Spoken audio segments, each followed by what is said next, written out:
Hello દોસ્તો, રસોઈઘરમાં તમારું સ્વાગત છે। તો આજે બનાવશું મેથીનું શાક, એ પણ યુનિક રીતે, જે તમે ક્યારેય નહીં ટ્રાય કર્યું હોય તો અમારી રેસીપીને શેર કરજો અને વિડીયોને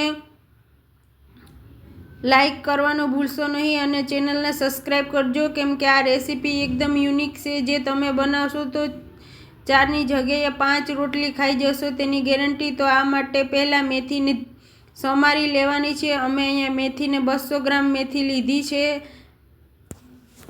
અને મેથીનું શાક બનાવવા માટે પહેલાં તેલ ગરમ કરવા મૂકવાનું છે। તો તેલ ગરમ કરવા અમે મૂકી દીધું છે। 2 ચમચી જેટલું તેલ લેવાનું છે તમે। પછી તેલ ગરમ થઈ જાય પછી તેમાં 5-7 કળી લસણની લેવાની છે અને તેને વઘાર કરવાની છે, કકડાવવાની છે। પછી 2 મરચું લેવાનું છે, 2 મરચું ને પછી સાતળવાનું છે વ્યવસ્થિત। પછી એ સતળાઈ જાય વ્યવસ્થિત પછી તેમાં હલાવવાનું છે અને સતળાઈ જાય પછી જ આગળ મેથી નાખવાની છે, એનું ખાસ ધ્યાન રાખવાનું છે। પછી મેથી નખાઈ જાય પછી તેને હલાવી લેવાની છે અને મેથીમાં જ્યાં સુધી મેથીમાં પાણી જ્યાં સુધી ન ચૂસાય ત્યાં સુધી તેને પાકવા દેવાની છે। પછી વચ્ચે નમક નાખવાનું છે જેથી કરીને મેથી પાકી જાય। મેથીનું પાણી ન ચૂસી જાય ત્યાં સુધી પકાવવાની છે। તો મેથીનું પાણી વધારે નથી ચૂસવા દેવાનું, કેમ કે પછી કડવી થઈ જાય છે, એટલે મેથી પાકી જાય પછી તેને અલગથી કાઢી લેવાની છે। કાઢી લીધા બાદ અન્ય સામગ્રીથી પાછો વઘાર કરવાનો છે। તો તે માટે ડુંગળી લીધી છે અમારી ક્વોન્ટિટી પ્રમાણે, ટમેટું લીધું છે, લસણ લીધું છે અને આદુની પેસ્ટ લીધી છે। તો એ માટે પહેલાં 2 ચમચી પાછું ફરી તેલ મૂકવાનું છે। તો તેલ ગરમ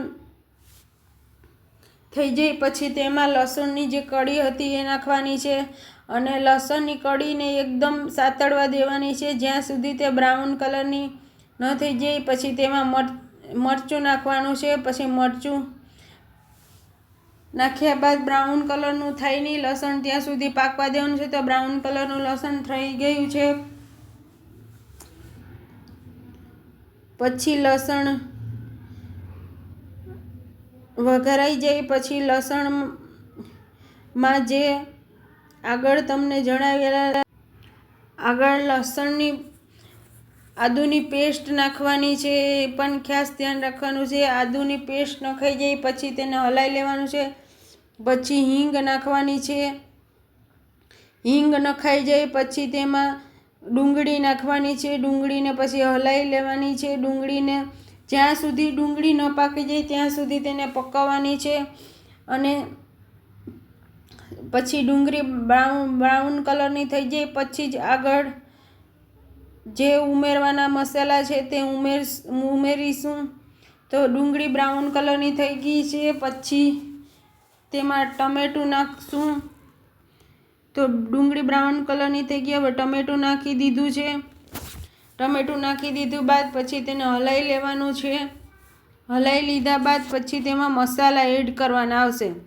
તો પહેલાં સ્વાદ અનુસાર નમક નાખ્યું છે, થોડું નમક એડ કરવાનું છે, એ ખાસ ધ્યાન રાખવાનું। પછી હળદર નાખી છે ચપટી, પછી ધાણા જીરું પાવડર ચપટી નાખ્યું છે, પછી થોડી લાલ મરચું પાવડર નાખ્યું છે।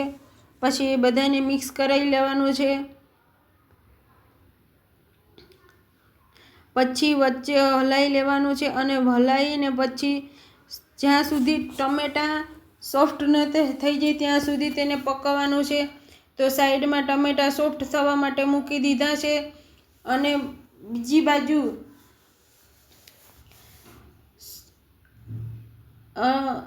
ફ્રાય પેન મૂકી દેવાની છે અને ફ્રાય પેનમાં સિંગને શેકી લેવાની છે। પછી તેમાં ચણાને, જેને દાળિયા કહેવાય છે, દાળિયાને થોડાક શેકી લેવાના છે। પછી તલને થોડા શેકી લેવાના છે।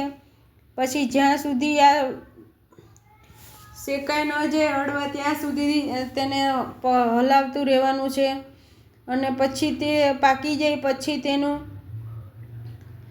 ક્રશ કરી લેવાનું છે. તો હવે આ બધું પાકી ગયું છે, શેકાઈ ગયું છે. તો પછી તેને ક્રશ કરી લેવાનું છે અને એક પેસ્ટ બનાવી લેવાની છે મિક્સર જારમાં. તો મિક્સર જારમાં પેસ્ટ બનાવવા માટે શેકેલા ચણા પાકી ગઈ છે. તો પછી અહીંયા જે આપણે ટમેટું પેલું બનાવ્યું હતું, નાખ્યું હતું, તે સોફ્ટ થઈ ગયું છે. તો ટમેટું સોફ્ટ થઈ જાય પછી આપણે જે આગળ મગફળી સિંગ હતી તેની પેસ્ટ બનાવી હતી એ છે એને નાખવાની છે અને મિક્સ કરી લેવાની છે. જે તમને મિક્સર જારમાં બતાવી તે આગળ એનું પેસ્ટ બનાવી છે, તેની પેસ્ટ બનાવી લીધી છે. અને એ પેસ્ટને વ્યવસ્થિત મિક્સ કરવા માટે થોડું પાણી પણ એડ કરવું છે અને બધું મિશ્રણ થઈ જાય એવી રીતે હલાવી લેવાનું છે. અને પછી જ્યાં સુધી આ નરમ ન થઈ, જ્યાં સુધી માથે થોડું આછું તેલ ન દેખાય ત્યાં સુધી પકાવવા દેવાનું છે. અને પાકી જાય પછી તેમાં મેથી નાખી દેવાની છે. અને મેથી નાખ્યા બાદ ફરી પણ મિક્સ કરી લેવાનું છે. તો મેથી નાખી દીધા બાદ તેને મિક્સ કરી લીધા બાદ થોડા દેર માટે એમાં હવે ધાણા નાખી દેવાના છે. ધાણા નાખી દીધા બાદ હલાવી લેવાનું છે. અને હલાવીને પછી તેમાં થોડું ગરમ પાણી નાખવાનું છે. ખાસ ધ્યાન રાખવાનું છે, ગરમ પાણી નાખ્યા બાદ તેમને 5 મિનિટ સુધી પાકવા દેવાનું છે. અને પાકી જાય પછી જ તમારું મેથીનું શાક તૈયાર થઈ જશે. તો તમે જોઈ શકો છો મેથીનું શાક બનવા આવ્યું છે. તો તેને 5 મિનિટ સુધી પાકવા દેવાનું છે, એનું ખાસ ધ્યાન રાખવાનું છે. તો હવે તમે જોઈ શકો છો તે માટે થોડું 2 મિનિટ સુધી પાકવા દેવાનું છે. અને પાકી જાય પછી ઢાંકણ લઈ લેવા, ઉપરથી કાઢી લેવાનું છે ઢાંકણ. તો તમે જોઈ શકો છો અમારી મેથીની ભાજી એકદમ પાકીને તૈયાર થઈ ગઈ છે, જે એકદમ સ્વાદિષ્ટ લાગે છે. અને ગરમ મસાલો નાખી દેવાનો છે. તો વિડીયોને અંત સુધી જોવાનું ચૂકશો નહીં. અને મિત્રો, તમે વિડીયોને ક્યાંથી જોશો એ પણ એ કમેન્ટમાં લખજો. અને વિડીયોમાં યમી લખવાનું ચૂકતા નહીં, તો અમને ખ્યાલ આવશે કે તમને વિડીયો ગમ્યો છે. અને વિડીયોને વધુમાં વધુ શેર કરજો અને અમારી ચેનલને સબસ્ક્રાઈબ કરવાનું ભૂલતા નહીં, એનું પણ ખાસ ધ્યાન રાખજો. તો તમે જોઈ શકો છો આ મેથીનું શાક બનીને તૈયાર થઈ ગયું છે ને એ પણ